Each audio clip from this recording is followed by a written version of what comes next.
We begin CBS 2 News at 11 with breaking news: an on-again, off-again pursuit that reached up to 100 miles per hour at one point. That's right. Police lost track of that suspect twice, but eventually got in there with the dangerous driver. And CBS 2's Stu Mundell was over the pursuit. He joins us live with highlights. Stu? Pat and Jeff, the first thing we're going to see right here is when that vehicle, towards the beginning, actually gave California Highway Patrol the slip, made it into a dark neighborhood near Arleta, right off of Osborne. The car actually stopped. He gets out, he walks around a little bit, and then he kind of walks back over to the car. Night sun comes on, and the chase is back on going. High speeds. California Highway Patrol right behind him for most part, but they couldn't get a helicopter there quick enough. Then it came to Dodger TFR on the 5 freeway southbound. We're in the Los Feliz area. We had to get farther away. Law enforcement was kind of over it, keeping an eye on it, but there was no ground units fast enough to stay with that chase. So the vehicle, they kind of lost contact with it. California Highway Patrol, they had information that he was here, they had information he was there, but in the end, they basically said, well, we're going to let this one go. LAPD then finds the vehicle 15 minutes later, northbound on the 110 freeway, passing the 105. One of their LAPD's finest sees that license plate, recognizes it, calls it in. Airship gets into place, but even those guys get a little bit of the slip. High speeds continue on the freeway back and forth, but then all of a sudden this guy makes his way back over to Manchester, gets off the freeway, gets into a neighborhood, comes to a stop, and just gives up. In the end, nobody was hurt. Thank goodness, and of course they got that guy in custody, but it was an on-again, off-again pursuit. I'm Stu Mundell in Sky 2 over South LA. Back to you guys. All right, thank you, Stu. Yes, that was a wild one. Now, mystery machete attacks in Victorville. 2 women have already been ambushed. Now the search continues for the suspect before he strikes again. Now, police say the women were robbed before they were violently attacked. And neighbors now ramping up security in their own homes. The assaults happened just 5 miles apart, one on Table Rock Lane and one on Coachman Road. And CBS 2's Nicole Comstock is live in Victorville with more.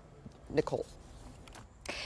Pat and Jeff, both of those women were badly injured in these attacks, and now the people who live in this neighborhood want to make sure this guy is caught before it happens again. A black car pulls up to this home in Victorville.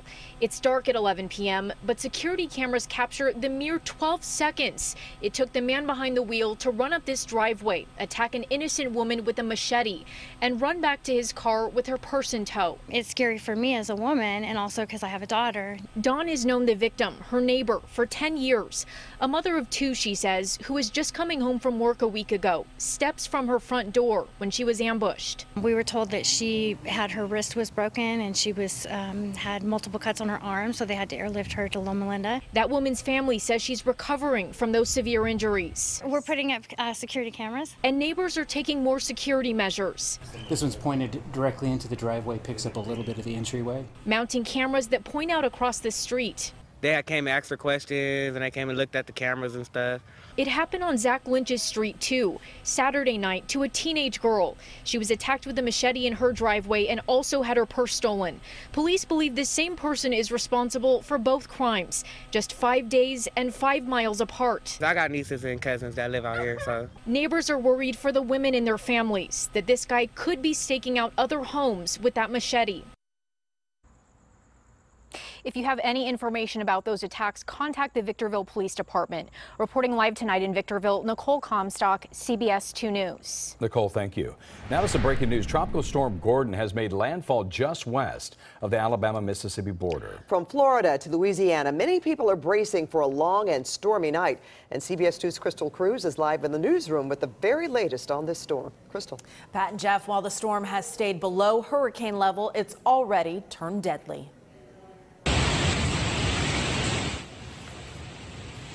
Listen to that wind and rain in Gulf Shores, Alabama. Tropical storm Gordon made landfall just before 8 o'clock our time, with winds clocking 70 miles per hour. Tropical storm Gordon also brought strong waves. This is what it looked like tonight at Orange Pier Beach in Alabama. The waves were building, with some expected to reach up to 16 feet off the Alabama coast. And this was the scene tonight from Dauphin Island, Alabama. As you can see, the rain was coming down so hard it was almost impossible to see out the car window. In Alabama, about 10,000 power outages have been reported, mostly in counties near the coast. CBS2 news reporter Omar Villafranca is on Dauphin Island tonight and was there right as storm hit land.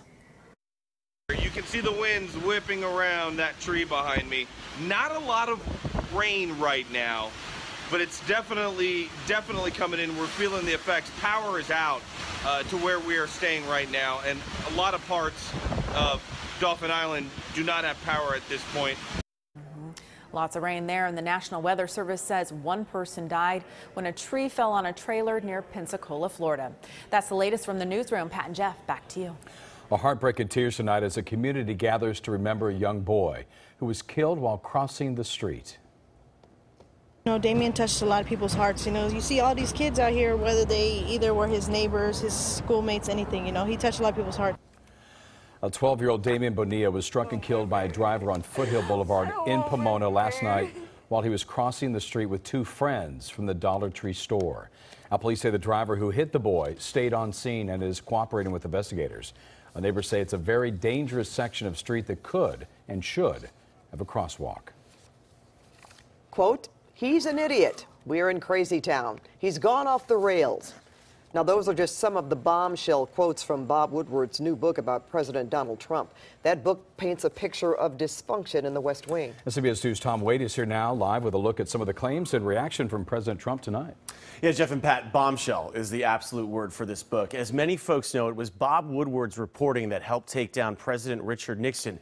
His words carry weight in Washington and beyond. His latest book portrays the White House as a place where top aides are trying to protect the country from the president himself. It's a tough look at the world and your administration and you. Right. Well, I assume that means it's going to be a negative book. Famed journalist Bob Woodward on a call with President Trump late last month, essentially warning the president his book Fear would not be a flattering take on his presidency.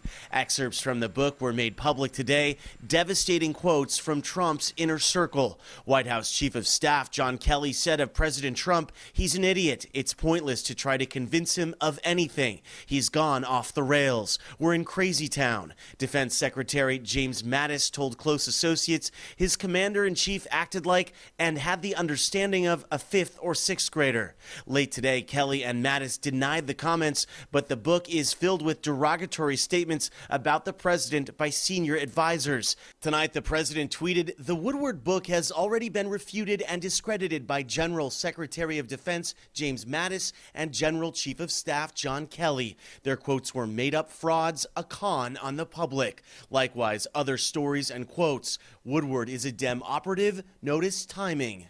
In Woodward's phone call to Trump last month, he tells the president he tried to interview him for the book. Sorry we missed the opportunity to talk for the book.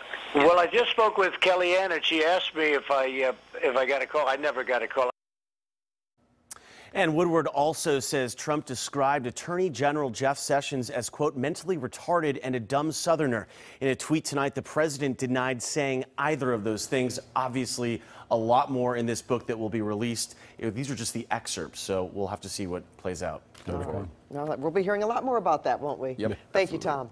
A judge ruled today the man accused of killing his former classmate, Blaze Bernstein, will face trial. Sam Woodward told detectives the two started talking on Snapchat and met up. He allegedly admitted Bernstein kissed him, so he pushed him away.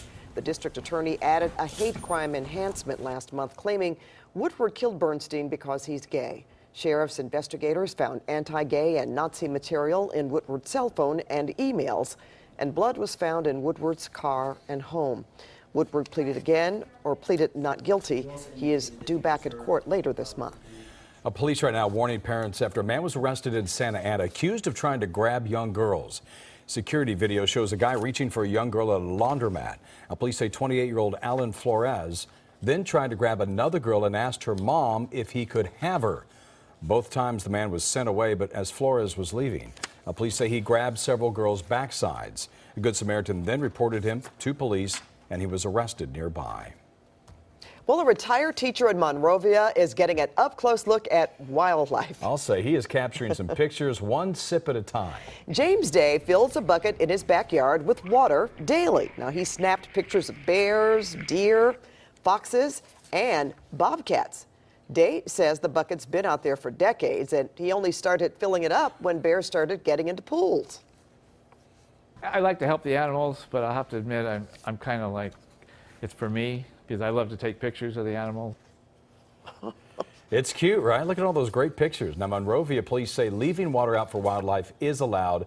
Food, however, is not. Now, Fish and Wildlife, they've weighed in. They don't suggest doing this at home because the animals then can become dependent on humans. And apparently no incidents. The animals get along. So they far, share so good. Isn't that something? Yeah, because you got bears and you got deer, and they don't always get together. And bobcats and everything else. Well, newly released 911 calls and security video from the Trader Joe's shootout. What the new video reveals and what the victim's family has to say about it. Plus, why Gwyneth Paltrow's company is making a big payout to 9 California counties. First, hellacious traffic, now bad drivers. What a new study says about Los Angeles. And 13 years later, Dorothy's ruby red slippers are finally found. How the FBI was finally able to track them down. I once left a doggy bag outside my house from a steakhouse, and a cougar came, and I'm like, look, I can't date you anymore. Bought you dinner, it's done. But all right, coming up, the weather. It's on the way next. And here's a look at the guests tonight on The Late Show with Stephen Colbert.